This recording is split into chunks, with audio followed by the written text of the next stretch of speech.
All right, everyone. So here we are again. We've actually hit our eighth session here, our eighth webinar. So appreciate everyone attending. Thank you very much for hopping on. We've got Christian from the Palo Alto team who's going to be doing the presentation for us today. Christian's one of the Traps SEs in the area. Thanks to everyone for getting on. I know everyone's really busy. Appreciate your time. Want to let you know that we've got 4 sessions to follow, so we're getting near the end. The next one's going to be on malware blocking and analysis. We're going to get pretty deep on autofocus and mind meld and really start educating on how they can get into more automation. So with that said, I'm going to hand it over to Christian. Christian, really appreciate your time today. Thank you very much. Thank you, Leo. Good morning, everyone. My name is Christian Karwatske. I am one of the endpoint and CSS specialist SEs for Palo Alto Networks. And I'll be hosting us through our presentation of Traps 5.0 today. So we're going to start out briefly just with an overview covering what is Traps, and then following that brief review, we're going to go ahead and take a live look at the Traps 5 environment, both from a management console perspective as well as from an endpoint perspective, and that'll include detonating some different attacks on our endpoint so that we can actually witness how Traps not only handles these activities, but also how it feeds the broader Palo Alto network security framework and allows auto adaptation when encountering new threats. So what is Traps? At a high level, Traps is Palo Alto Network's endpoint security solution. It's a very focused, very lightweight, but very powerful endpoint security platform, and it's built around a few very specific core objectives. First, we want to be accurate against known and unknown threats that the endpoint's going to encounter. Secondly, we want to make sure that we're able to protect the endpoint against the full spectrum of techniques that we expect attackers to unveil. And then finally, we want to ensure that our detection and our prevention responses are both rapid and effective in the face of the increasingly sophisticated attacks, some of which I'll demonstrate here later today, that our environments are exposed to. Traps is prevention first. The solution carries a heavy emphasis on stopping attacks before they complete, disrupting attacks before they succeed. So a lot of attention has been paid in our ability to effectively and quickly identify, block, and adapt to ransomware, as well as traditional malware. In addition, exploits that are going to be aimed at your installed applications, as well as fileless attacks, and then some of your more sophisticated techniques that stem from that. Fundamentally, we believe that being able to stop the attack from occurring is preferable over being able to witness the attack as it occurs and attempt to craft a response in the face of an in-flight incident. So Traps is divided into 2 primary functions in terms of its prevention capabilities, and this is intentionally simple, but no less effective for its coverage. The first is malware prevention. This is based primarily on our Wildfire cloud verdicting engine, whereby we use Wildfire verdicts to identify malware, and then in cases where we identify new pieces of code not yet seen by Wildfire, Traps provides an automatic feedback mechanism that introduces those samples to Wildfire for further analysis and detonation. In addition to the Wildfire verdict, it employs a battery of local and very sophisticated local analysis machine intelligence engines that serve as a complement to the Wildfire verdicts and enable Traps to further identify and convict code that may not yet have been known to Wildfire. Second to that, we also have our exploit prevention. This is an extensive and technique-based approach to identifying exploits, attacks run against applications that may be installed. We identify these by the technique used by the attacker as opposed to the CVE, which allows the exploit prevention engine to remain effective not only against currently known exploits, but also against any new zero-day exploits that may be, or vulnerabilities that may be uncovered, which must invariably utilize the known techniques. And virtually all exploits that we know of today are forced to use one of a few distinct set of techniques, or I believe 44 total at this point in time, which Traps is positioned to handle, identify, and address these as they're identified. And because we focus on these 2 policies for coverage, one for inward-facing malware, and one for externally-facing exploit. This greatly simplifies policy management for the security administrator and lets him or her maintain a very strong security posture with minimal touch and minimal management overhead to do so. Management is very simple. The Traps console, is entirely cloud-based. There is no on-prem component that needs to be maintained. As I mentioned, significant attention has been paid to ensuring that the security policies that are required for use are kept very simple, very focused, but no less effective. In addition to that, we ensure that the functionality and policy types that we use remain common in structure, look, feel, and paradigm across the different supported platforms that Traps will actually manage. All platforms that Traps supports, that would include Mac OS X, Linux, Windows, and Android, fall under the same management framework, talk to the same management console, and transmit their events into the same Wildfire and logging service engines. As I mentioned briefly on support, we do support Windows. Not only do we support Windows, but Traps is one of the few, if not only solutions on the mainstream solutions on the market today that actually will support legacy Windows server and workstation. So this enables us to introduce next-gen and highly advanced endpoint security dynamics into places where they're highly critical, but typically may not have that option available elsewhere. We're able to bring this to those platforms. We also support Mac OS X as well as the common Linux agents. In addition, Traps also supports the Android platform, again, via that common management framework. Traps as a whole is part of a much bigger picture. It serves as the endpoint component of Palo Alto Network Security Operations Platform, which can extend security dynamics from the endpoint across the network via our next generation firewalls and then into the cloud via Aperture. This framework provides a suite of centralized common resources that allow sharing of information via logging service, sharing of verdict and outcomes via Wildfire, which Traps feeds, as well as URL filter and threat intelligence, and a variety of other services that are available both for the native Palo Alto Networks components, as well as available to third parties that may choose to write their own applications as subscribers to Wildfire, in some examples such as, say, Proofpoint, or as consumers of our log data, commonly with the SIMs, but also any other approved vendor that wishes to write applications that may consume and use that data to the benefit of our customers. And what we're going to do now is break into a live demonstration of the Traps 5 environment. We'll start with the Traps console. We'll do a brief walkthrough of the management interface, highlighting some of the key elements we'll be talking about today.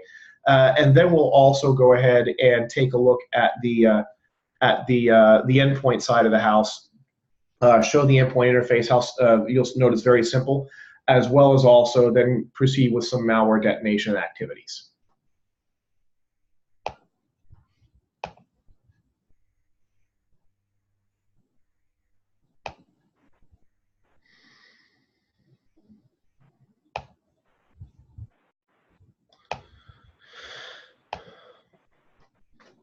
Perfect.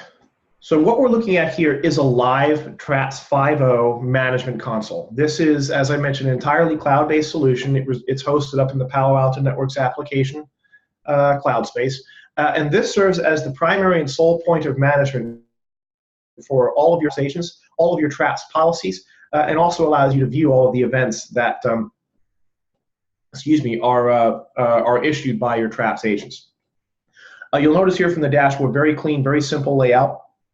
From here, we can witness our security events. It is broken down in summary by severity: high severity events, medium severity, things that we should probably be aware of, but not necessarily are of pressing concern, and then low-level events, typically audit-level information. Supported platforms. You'll notice here I have both Windows and Android that are currently registered with this particular Traps console. Also tracks my license count, and then lets me know from a content version for our machine learning engine updates how many of our agents are on which version of the engine. Security events pane. This is a ledger of our most recent security events. In this case, currently filtered to last 30 days. This gives us a current and accurate depiction of what events Traps has recorded into that console. This is very filterable. Common filters by time frame are available, as well as event workflow status. We can also filter on event severity. And then we also have expanded search. We can easily filter on endpoint name, processor file name that's involved in the event, and event ID. One thing to note here, because this is a cloud-based solution, Palo Alto Networks is able to very quickly introduce enhancements and improvements. I'm sorry, Matt, are you only seeing the PowerPoint? Yeah, I am. I was just trying to check with Leo and Eric behind the scenes. Maybe Okay. Stop your share and restart your share. I will do so. Yeah, we definitely want to make sure we're seeing your... Okay, I'm going to stop for an edit break then, because you're going to want to cut that part out. That's okay.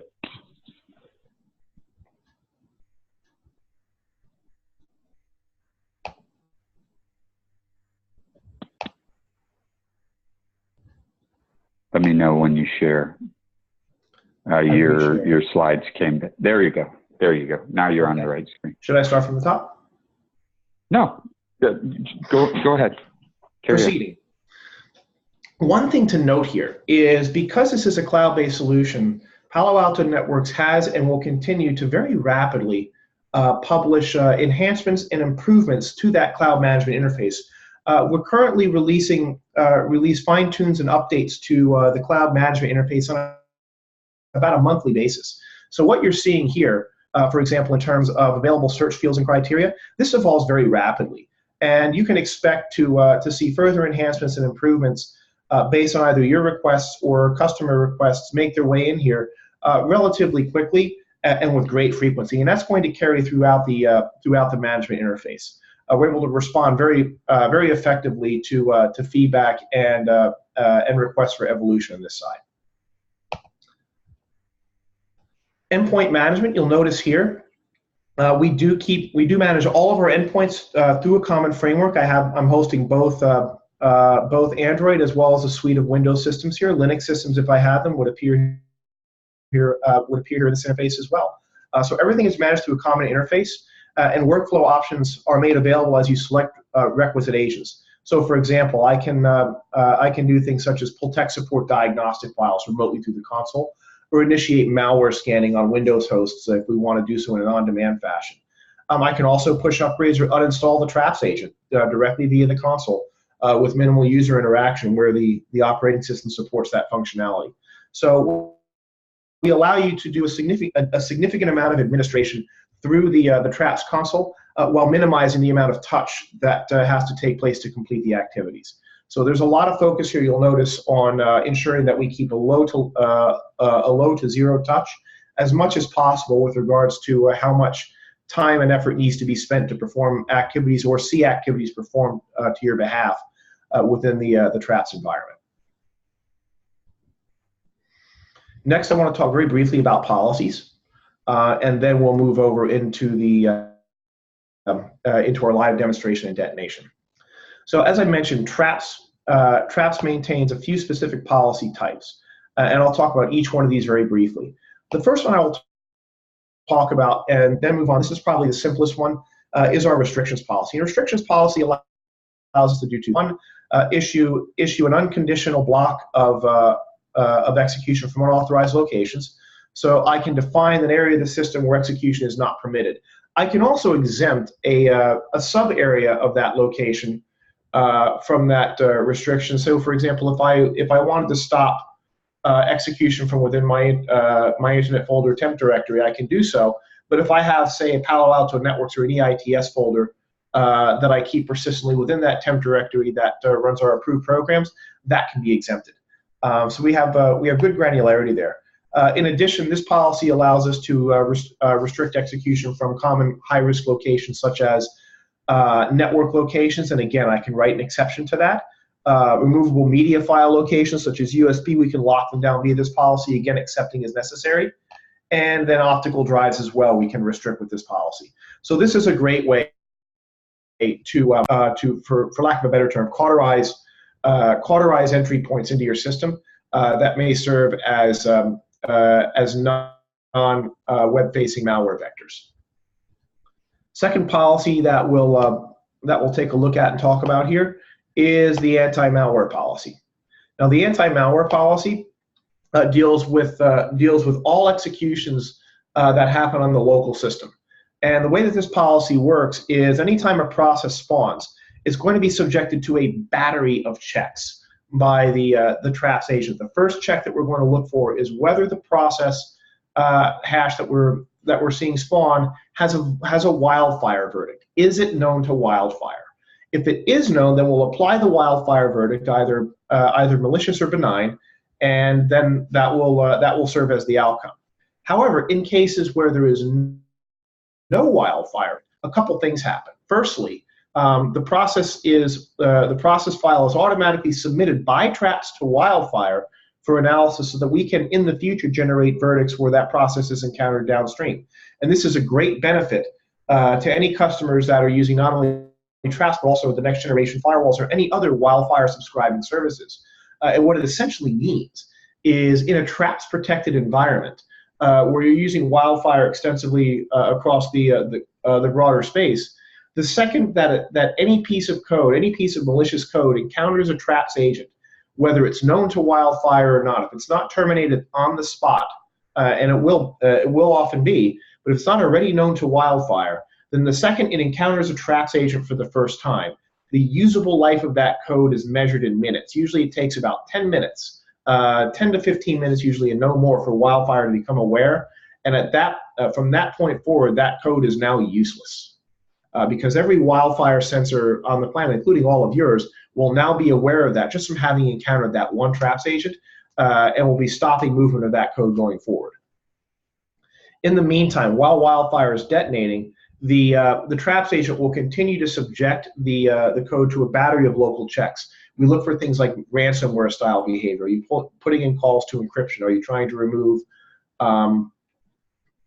restore points, for example? Exhibit enough ransomware flags, will convict you on those attributes. We look for trusted processes, things like Internet Explorer or command.exe that are putting in calls to inappropriate child processes. Say, for example, command calling PowerShell with an instruction to go pull a script down from, or to go read a script off of GitHub. Probably not a good idea. We'll block that, even though command is trusted and PowerShell is trusted. What they're doing together is a bad thing at that point in time, and we'll stop that from occurring. In addition to that, where I see a process run that does not have a wildfire verdict, I'll subject it to my local analysis machine learning engine and exhibit or evaluate its behavior based on that engine's current state of intelligence. And where that process starts to exhibit suspect activities, we'll convict it via local analysis and treat it as malware ahead of the wildfire verdict. And we do all of this before we allow the process to actually execute. So this ensures that by the time the process executes, we've already evaluated it and made a determination as to whether that process is safe or unsafe. In addition, we do the same thing when encountering non-executable programs such as, say, DLL files or Office documents containing macros, which are becoming far more popular now as ways of bringing in malicious instruction in the face of increasing effectiveness at detecting compiled code. And then finally, we have introduced the option to issue scans against endpoints for compliance purposes and to ensure that we can get in and inspect files that may be dormant on the system. And I'm going to cut over to my endpoint very briefly here because I want to show you a little bit of how this works, and then we'll resume with our management demo before finishing up on the endpoint. So I have a traps agent here. This guy's running traps 5, and he's talking to my management console that we just took a look at. On this, I have a few samples of malicious code, one in particular that I want to show you here that we're going to take a look at. So what I've got here is a code sample. I'm going to go ahead and upload this to VirusTotal first so that we know that it is in fact malicious and that we're not simply using a demo file, that this is live code. And this will hurt me if I try to run it unprotected. So this is live and currently known code. It's known to not all of, but the majority of the antivirus engines in the world today. it's also currently known to Palo Alto networks. So what this means is that Wildfire has seen this code before. So if I were to go ahead and run this on my machine, here it is, I'm going to get an instant detection from Palo Alto networks and from Traps. Traps is going to find this, is going to stop execution. The code never ran, and that's because of the known Wildfire verdict on it. Well, pretty simple. Malware authors know that this stuff is out there, and they like to maximize their return on the code. So they'll take varying steps to try and make sure that their code samples, to get the most mileage out of them, evade these engines. And that can range from repacking to as simple as changing a hash. And what I'm going to go ahead and do now is I'm going to go ahead and change the hash on that piece of code here. And this is going to cause the code to evade some of those scanners that we have up on VirusTotal here. That should do it. So I've gone ahead and changed the hash. And now what we're going to go ahead and do is we're going to upload that new sample that I just changed the hash to VirusTotal. Nope.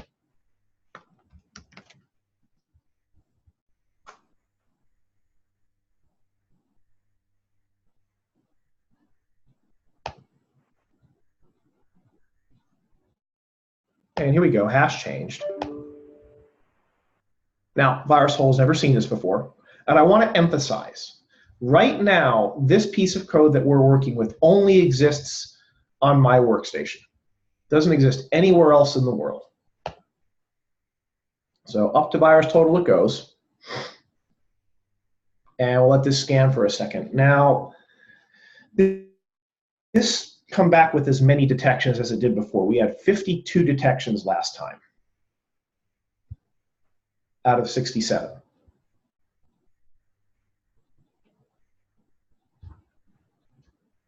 All right.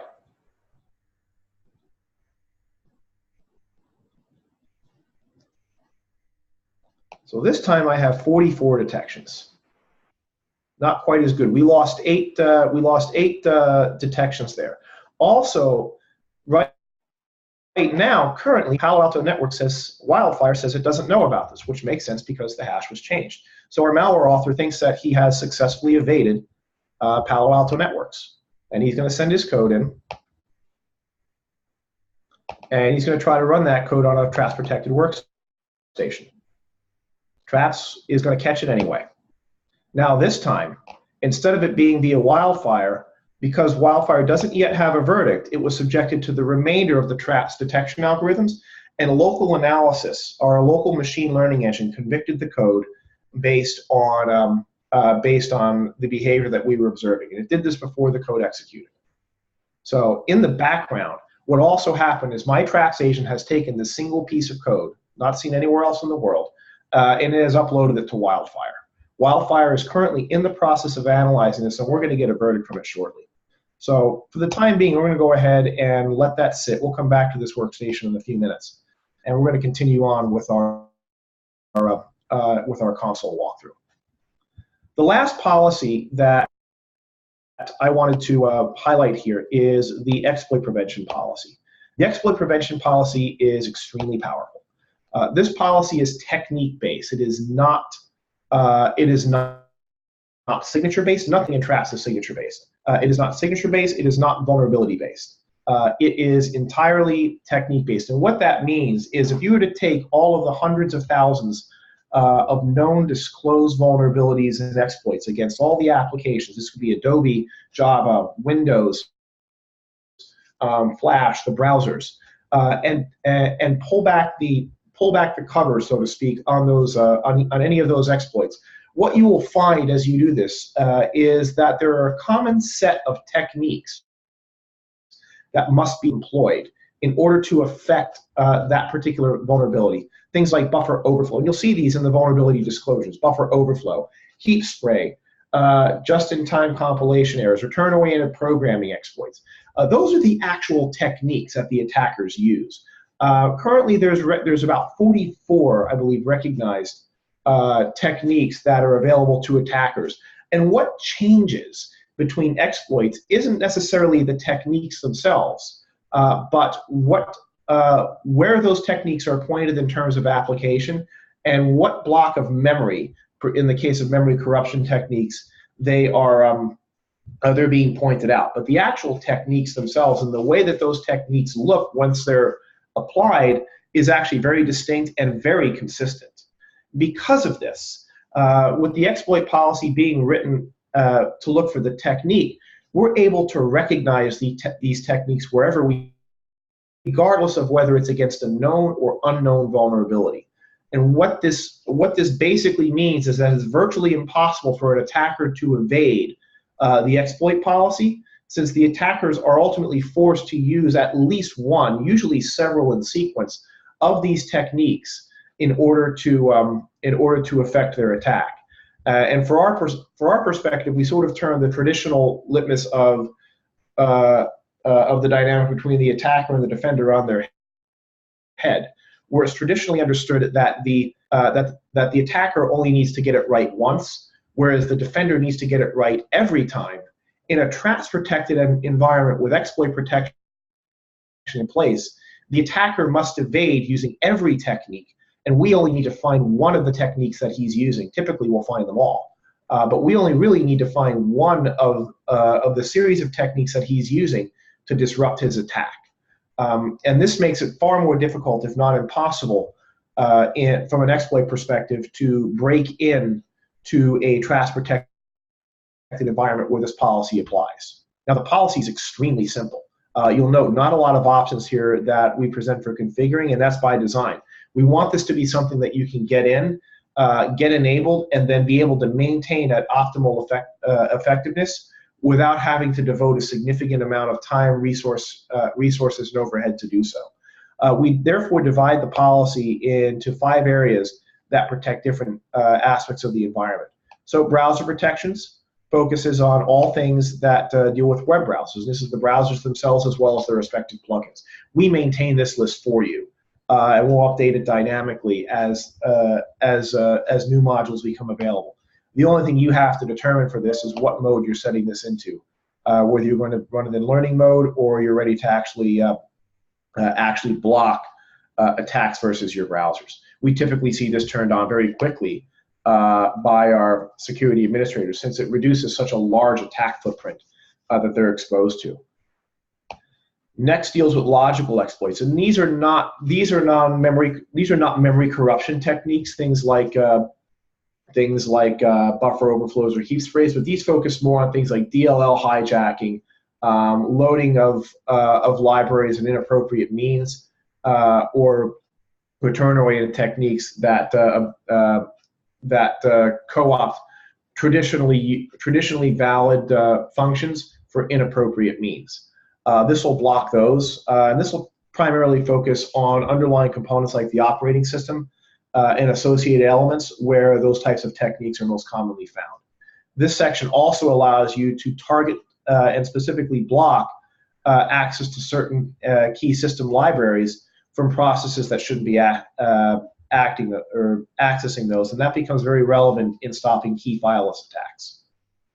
Next is known vulnerable processes. This functions in the same way as the browser protections, but instead extends to your broader process space, things like your zip archives, reader programs, media player programs, Office applications will be found in here. This is a more diverse bucket, and because of this, a lot of administrators tend to like to run this in logging mode for a little bit longer than they would, say, their browsers, and this gives them the option to do so very easily without having to make undue compromises. And then finally, operating system exploits. Again, common memory corruption exploits targeted against the operating system, well-defined, well-known, functions in the same way as browser protections I mentioned up front. This typically gets turned on almost as quickly, if not as quickly, as browser protections, and again, reduces a massive footprint in terms of exposure for the security team. And then finally, because we're doing it based on technique and signature, it's very easy to customize these policies by adding your own processes that you want to see protected as well. And this would typically involve things like in-house applications or highly specialized applications that have otherwise low visibility that you want to ensure are protected. The reason we don't include these by default, for folks that have dealt in the past with exploit protection technologies, one of the things you typically have to balance is how an internal or a custom application is going to behave when subjected to common exploit protection techniques. So we give you the option to turn this on at your discretion for the processes that you would like to see covered under it. So again, very simple policy, very, very effective, works very well in practice. We'll go ahead and save that. So those policies together comprise the entirety of the Traps protection model. And again, you'll notice they're very low touch, very simple, and but integrate very well together to provide what essentially amounts to a complete degree of protection with the environment. One last thing that I'll note here, another common technique that we'll see used traditionally from an endpoint secure protection perspective is to employ whitelisting. Now, whitelisting is done to ensure that no untrusted code or no unauthorized code executes within an environment. On one hand, it's a very effective way of restricting machine access only to those programs that we deem are trustworthy. On the other side, it's incredibly costly to maintain because everything has to be accounted for directly within the whitelist in order to do so. And changes in the environment demand manual updates to your whitelisting in order to proceed. The other limitation is with whitelisting is it doesn't take into account the program's behavior after it runs. So you wind up with a high-cost approach that goes only as far as gatekeeping. Now, one of the recent enhancements to Traps, and you'll find this in the malware policy, I'll go back to it for just a second, we introduced one option.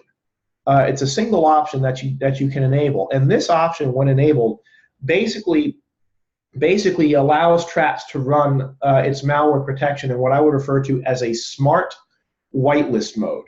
And this carries two connotations. One is that we're handling the trust and authorization of the code for you by way of wildfire. And the second is because it's falling through the malware engine, that code's behavior, even if we've decided it's trustworthy, is still subject to all of the other batteries and checks associated with the malware engine in order to be allowed to run and do what it's doing. And the way that we do this is an option that's listed as block files with an unknown verdict. Now, when I turn this on, anytime that Traps encounters a file that does not have a wildfire verdict, which means it's not yet known, rather than ordinarily subject that file, we're just going to go straight to blocking it and submitting it to wildfire. So we're basically going to deny that file access as an unknown file, just like your whitelist would, until such time that its identity has been revealed. And then we're automatically going to submit to wildfire. And again, your turnaround for that's going to be about 15 minutes. So what this basically does is this converts the policy into a whitelist whereby the only thing that's allowed to run are things that are already known to and trusted by wildfire. If it's not trusted, we're going to block it. We're then going to analyze it, and upon completion of analysis, if it's benign, we'll then permit it for you. So this gives you the advantages of a whitelist approach without the associated overhead necessary to manually maintain and update those policies. Very, very valuable approach. We see this used a lot in kiosk space. We see it used a lot in tightly controlled, highly sensitive system space, say, for example, SCADA or POS infrastructure. This is highly valuable. I also have customers that are exploring this as an option for their primary endpoint and production desktop environments, which is typically a place you'd never be able to introduce whitelisting to. So again, very powerful technique here that's available for minimal overhead via the Traps engine. And so now what we'll go ahead and do is turn back over to our workstation here. And I want to explore a few other techniques here that Traps can stop. So we work with the traditional malware detonation, which is basically a compiled file. And we saw how Traps handles that both where it's known and where it's unknown. Now, Traps has gone ahead and dispensed with that. That code is obviously not going to run on the Traps agent, and very shortly, the rest of the Palo Alto Networks community is going to be aware of it. But malware authors have started to move away from compiled code because it's easy to identify and it's easy to stop. I can stop it with signatures. I can stop it with cloud-based verdicting like Traps does. I can stop it with machine learning like Traps does. I can stop it with whitelisting, either traditional or dynamically like Traps does. So there's a lot of ways that that compiled malware can be identified and defeated. So what attackers have begun to do is to try to move away from that dynamic and into a realm that we refer to as living off the land. And what this is basically is attacks that are run against the system that don't involve any compiled code whatsoever. Instead, what they attempt to do is via script and remote instructions tell the native and already installed system components to do the dirty work for them. Instead of introducing a compiled code that does the encryption for ransomware, they'll put a call into service host and tell service host to load crypt32DLL and encrypt these files for you via a PowerShell script using the provided key, and then pop a message up on your desktop. The result is the same. Your environment is encrypted. You can't use it. You're basically dead in the water, but no code was involved in the attack that you could have possibly identified and stopped. That's an example of a fileless-based attack or a living off the land attack. Another common example we see is a reconnaissance script that's available still today up on GitHub called Mimikatz. Mimikatz is basically a PowerShell script that runs straight off of GitHub, doesn't download locally, doesn't leave any local fingerprints. But when it's run, what it does is it profiles the current state of the system and dumps all the relevant information that an attacker might want to know about that endpoint, including name, domain membership, all the current session token IDs, currently logged on user IDs and their password hashes in various formats, and then uploads that back up to an attacker target of choosing. No fingerprint is left on the workstation, no code is delivered to the workstation, and there's nothing that's brought onto the endpoint that you would be able to stop through traditional means. Truly fileless-based attack. I actually have the Mimikatz script here, and we're going to go ahead and take a look at how that works. So all it is, as you can see, is just a PowerShell command line. Here it is right here. It's just a PowerShell command line. It tells PowerShell to go up to GitHub and run the script that it finds there and dump the credentials back to where the script says to dump them. So this can be fired at you via a web browser. This can be fired at you via any sort of non-executable content that's capable of embedding and invoking PowerShell. For simplicity's sake, I'm going to go ahead and fire this, if it'll let me, into my system run line. And we're going to run this. Boom. No file was delivered. Now, Traps picked this off anyway, and it picked this off via the malware engine. And what it identified was that Explorer, a trusted, valid process, did something that Explorer is not supposed to do. Explorer is never, from Traps' perspective, supposed to put a call into PowerShell with the Mimikatz command line. But because it saw Explorer do this, Explorer is a trusted file. This would pass a whitelist.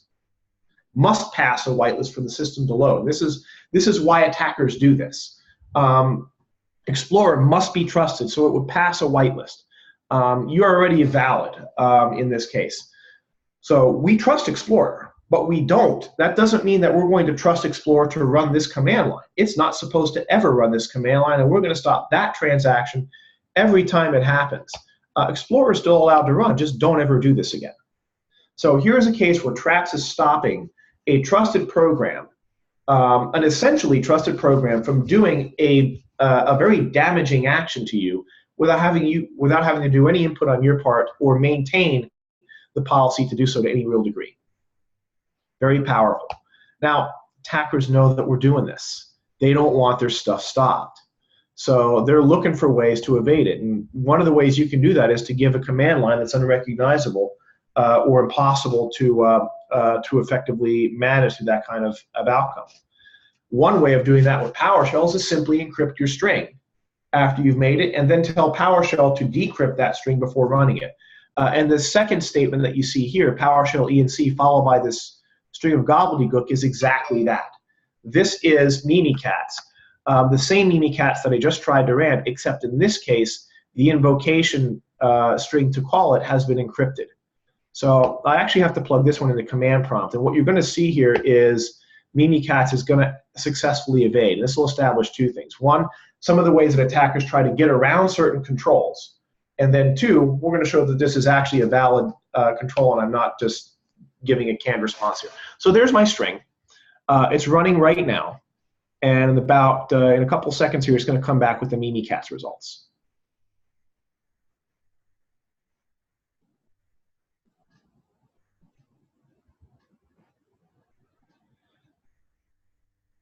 And there we go. So Mimikatz ran.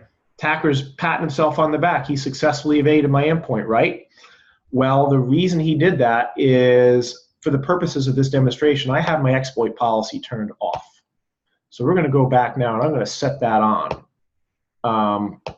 And the exploit policy that I have set on, I included a couple generally accepted best practices here that I like to use because I don't like PowerShell doing things like going out to the internet.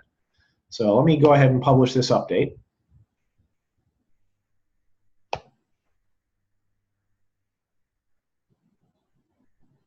And then I'll show you what was done here. It's a very simple technique that's going to ruin this attacker's day for all time. So here's the policy that I just assigned. No, that's not it.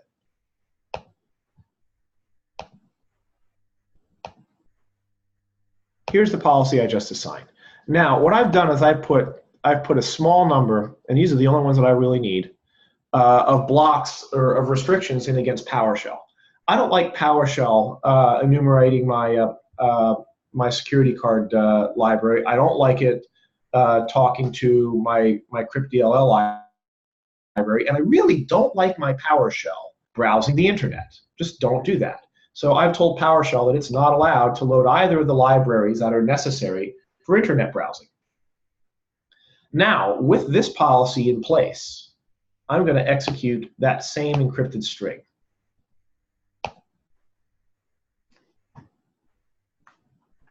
Here it goes, and fire.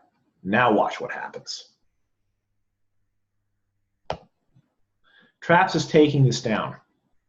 Traps is taking this down under the exploit policy, and the reason it's doing so is even though the execution string was encrypted, after PowerShell unpacked or decrypted that string and was given the instructions to execute, it tried to follow those instructions. And in order to follow those instructions, it had to perform a set of tasks that are unavoidable. It has to do these things to follow those instructions, and those tasks are deemed dangerous and inappropriate versus the exploit policy that I have applied.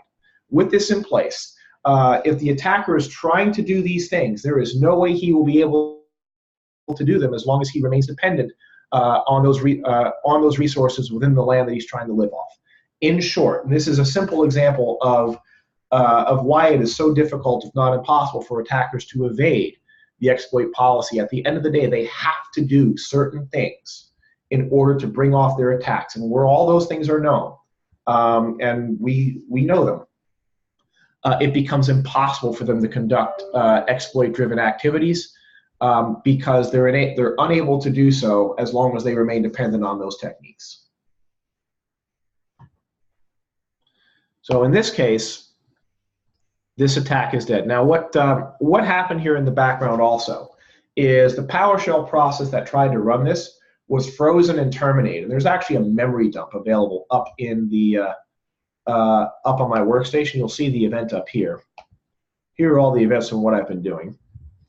But if I go into my DLL hijack, which is the one that I just triggered, I can actually retrieve forensics data for this. There's a memory dump file that's viewable in Dumpster if you wanted to take a look at it. So you can see exactly what PowerShell was doing at exactly that moment that we caught it and terminated. All the DLLs it tried to load, all the memory calls it was making are all up here. Just click a button and Traps will contact my endpoint, pull that dump file associated with this event up into the console. It takes a few minutes, and then you can download it and analyze it forensically to your satisfaction.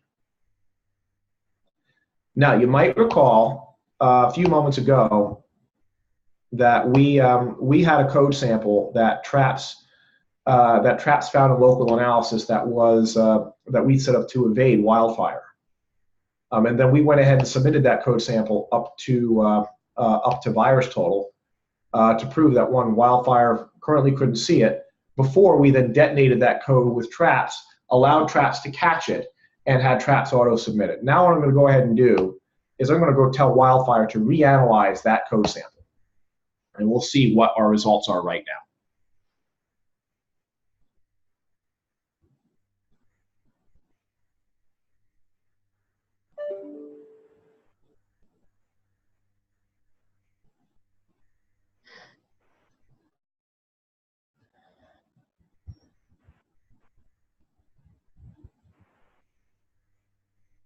Oh, I picked up one more engine. I wonder who it could be.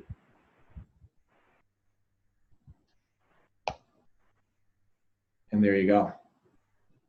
So in the time it took me to finish the remainder of my presentation, roughly 10, maybe 15 minutes from when that code was detonated and had not been known, we got the sample up automatically to Wildfire. Wildfire detonated it and has convicted it. That is the kind of adaptation that makes this so effective. And this capability not only serves your endpoint space, but in any case where we're running the broader Palo Alto networks framework, the firewalls, or any other Wildfire subscribing, all of them now take advantage of this. And this capability serves as a force multiplier for the endpoint space, but also the security program as a whole. And of course, if I have it running Traps, Traps will more than happily convict. And there you go.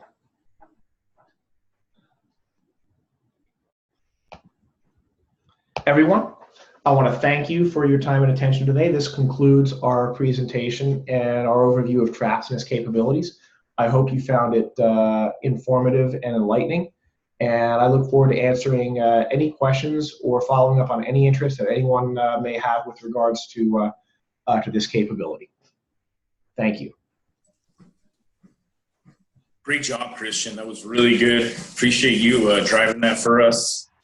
Yeah, if anyone has any questions, feel free to toss them out. You can also, feel free to email us later at info@eits.com. Any questions you may have related to Traps. Thanks everyone for the time. We greatly appreciate it, and look forward to hearing from you. Be ready for the next one, first Friday of next month. We're talking autofocus and a little mind meld automation. Thank you. Thank you all.